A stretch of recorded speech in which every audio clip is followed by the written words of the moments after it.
Dagegen wird aber auch alle Regel, man rede was man wolle, das wahre Gefühl von Natur und den wahren Ausdruck derselben zerstören. 그러나 모든 규칙이라는 것은 결국 자연에서 우러나는 참된 감정과 마찬가지로 자연에서 우러난 참된 표현을 파괴한다네.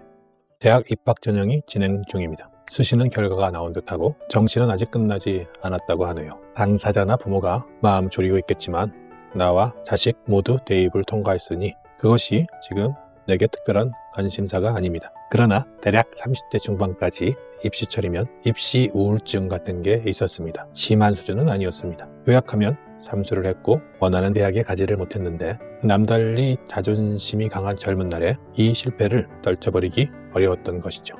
어려서 머리가 좋은 편이었습니다. 입시와 관련한 또 다른 인생 경험까지 포함한 총평은 천재 소리를 들을 만큼 머리가 조금 더 좋게 태어나든지 조금만 더 겸손해서 노력했어야 한다 입니다. 하지만 이후에 추가로 든 깨달음이랄까 누가 물으면 해주고 싶은 말은 조금 더 하면 좋았겠지만 하지 않았어도 괜찮다입니다. 그게 나였던 거죠. 건방진 고3의 건방의 대가. 예민한 사춘기를 보내고 고3 때 자살 시도로 예민의 하이라이트를 찍은 나는 이미 중3 때 학교에서 큼지막한 자해 사고를 일으켜 꽤 장시간 결석했습니다. 지난 화에서 말한 발의 상처가 중3 때의 자해 시도에서 비롯했습니다. 중2 무렵이면 진학할 전공이 이미 확고했습니다. 대학은 당연히 S대였고 다른 대학은 안중에 없었습니다. S대 법대를 희망한 건 아닙니다. 중1이면 모르겠으나 중2쯤이면 법대나 상대에 대한 멸시 같은 게 마음속에 자리를 잡을 정도로 건방이 하늘을 찔렀습니다. 공부를 열심히 하지는 않았습니다. 대신 책을 많이 또 열심히 읽었습니다. 난독하였고 그 중에 일부러 난해한 책을 골라서 독파하곤 했습니다. 대표적인 책이 중3 때 청계천 헌책방에서 구입한 마르틴 하이데거의 존재와 시간입니다. 무슨 말인 줄 이해하며 읽었을 리가 없습니다. 나이 들어서 다시 읽어야 했으니 그때 다른 책을 읽는 게 성장에 더 유익했을 겁니다. 나 그 책 읽었어 라고 친구들이나 혹시 어렵사리 기회가 생기면 또래 여학생에게 자랑칠 수 있었던 게 당시에 가장 크고 유일한 효용입니다.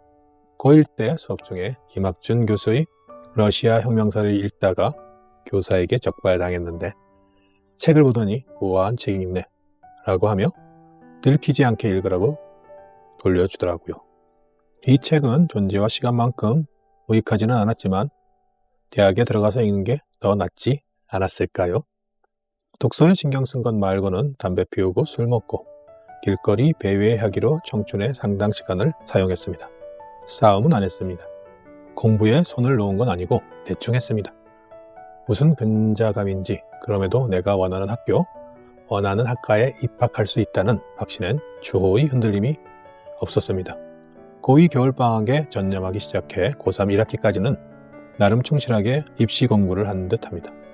마침내 학력고사 날 후세대라 가부장제 의식이 강할 수밖에 없었던 어머니는 어떤 시험이든 시험날 아침에 아버지를 일찍 깨워서 대문 밖을 나갔다가 다시 집 안으로 돌아오게 했습니다. 자신을 포함해서 여자가 먼저 문을 출입하면 부정탄다는 이유였습니다. 중요한 날이니 그날도 아버지가 새벽에 대문을 일착으로 나가야 했습니다. 워낙 대범한 청소년이었던 나는 하나도 떨지 않고 웃으며 시험장에 가서 학력고사를 보았습니다. 그날 시험은 시험에 관한 한 나에게 전무후무한 날로 남았으니 점심 다음 시간에 졸고 말았습니다. 강심장도 이런 감심장이 없다는 식으로 넘어가기엔 내 평생 시험을 치면서 좋은 경험은 아직 그때가 유일합니다. 잠에서 깨어 화들짝 놀라서 시계를 보니 답안을 제출할 시간이 임박했고 풀 문제는 많이 남았더군요.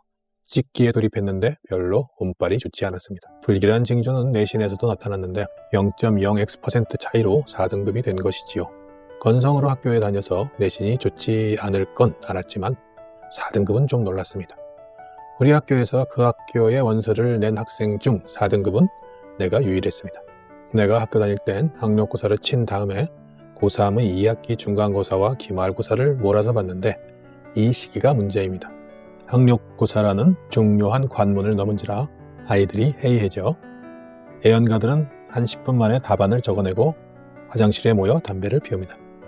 게다가 먼저 나간 학생이 교실 밖에서 이름을 부르며 빨리 나오라고 성화합니다.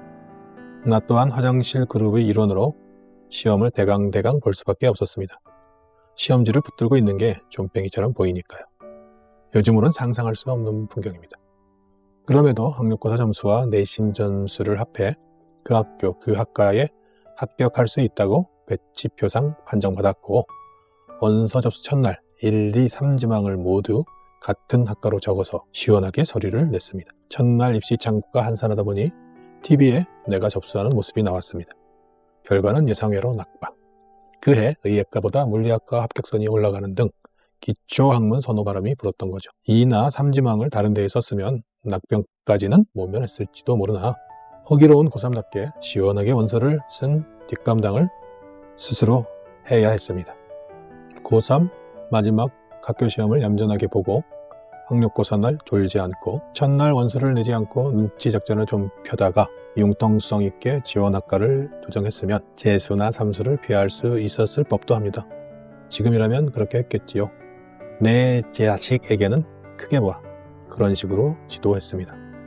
하지만 그때 나는 누구 말도 안 듣는 세상에서 가장 자존심이 강하고 가장 주체적인 고3이어서 고집을 꺾을 사람이 없었습니다. 재수와 삼수의 양상 또한 비슷했습니다. 공부에 진력하고자 했지만 연애라든지 최선을 다하지 못할 사정이 꼭 생기고야 말더군요. 두 번의 S대 낙방 이후 훨씬 등록금이 비싼 사립 Y대에 입학했습니다. 잠시 사수로 생각했으나 자신의 한계를 알기에 포기하고 말았습니다. 물론 Y대가 명문대학이기에 이런 얘기를 하면 S대 출신을 제외하고는 오해하는 분이 있을 수 있습니다. 예컨대 원희룡 의원 같은 사람은 씩 웃고 말겠으나 그게 실패기냐, 머리 좋다고 자랑치는 거냐, 이런 부류의 감정 상한 반응이 제법 있을 수 있겠지요. 평온을 비는 기도보다 중요한 것.